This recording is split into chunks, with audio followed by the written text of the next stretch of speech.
ทักทายสบายดีและสวัสดีท่านผู้ชมมีมาต้มน้ำกินข้าวเนาะต้มมี่กินหิวข้าวเลยทุกคน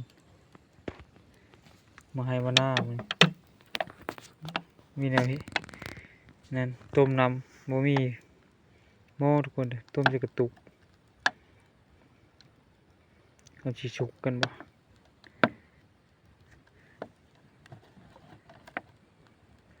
ต้มจะกระตุกเลย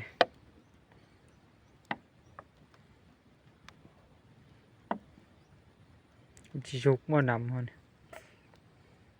ลองเบิ่ง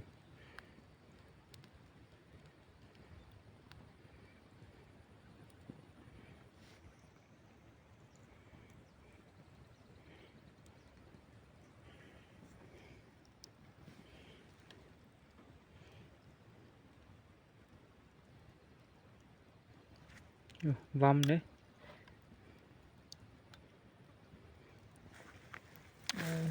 บริติดฉัน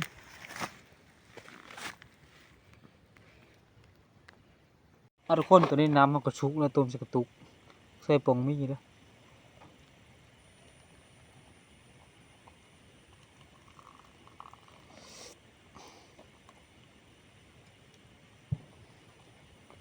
เป็นมะเร็งมาจากคนนี้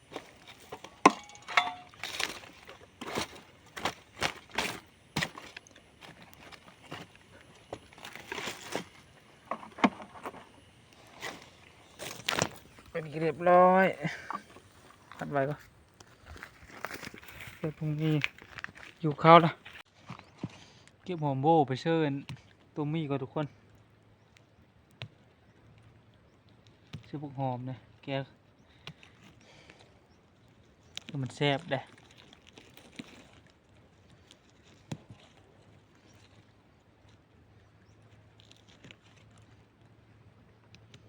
หอมทั้งผู้อยู่หน้าเนี่ยเด้ล้างก็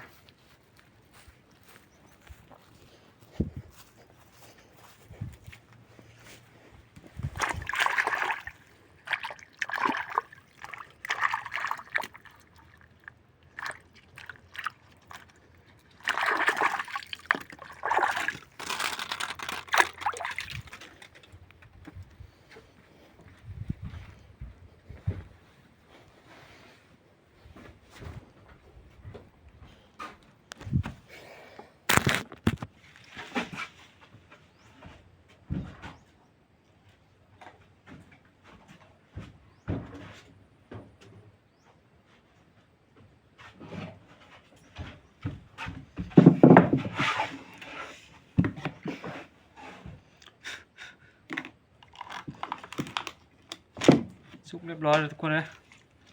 มา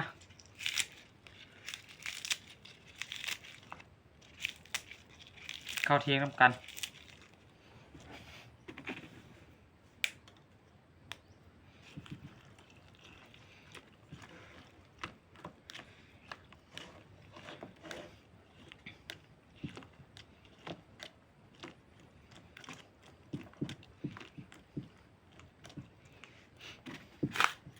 เข้ามาเทิน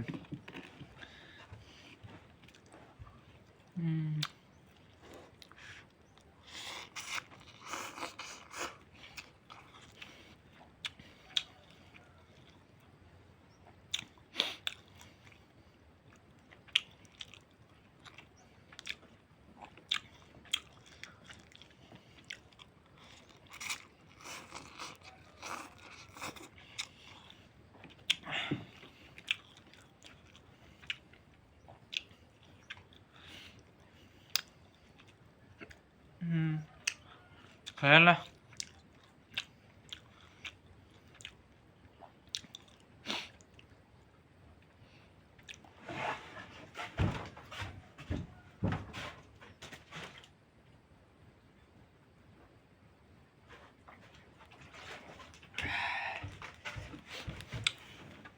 ต้มจากตุ๊กนี่เลยทุกคนน้ำ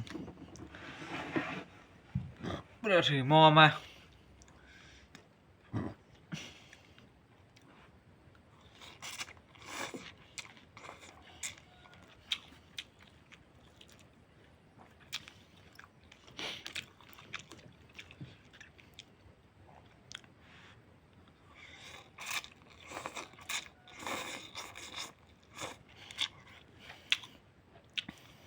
ตัดงานไปเดี๋ยวตัดงานไปถ่ายเบิ่งทุกคน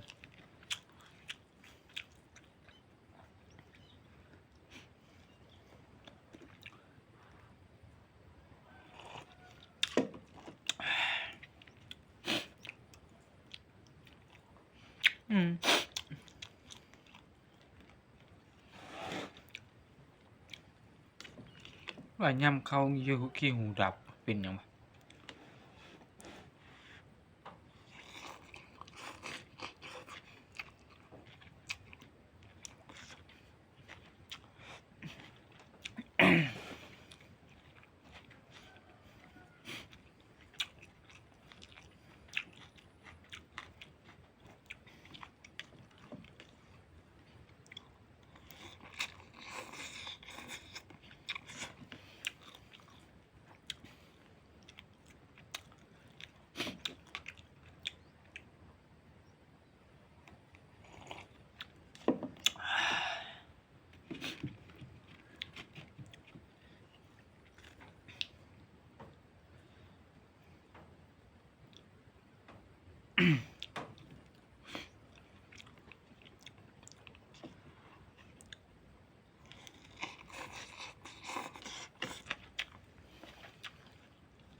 อิ่มเลยทุกคนบัดมีแห้งเลย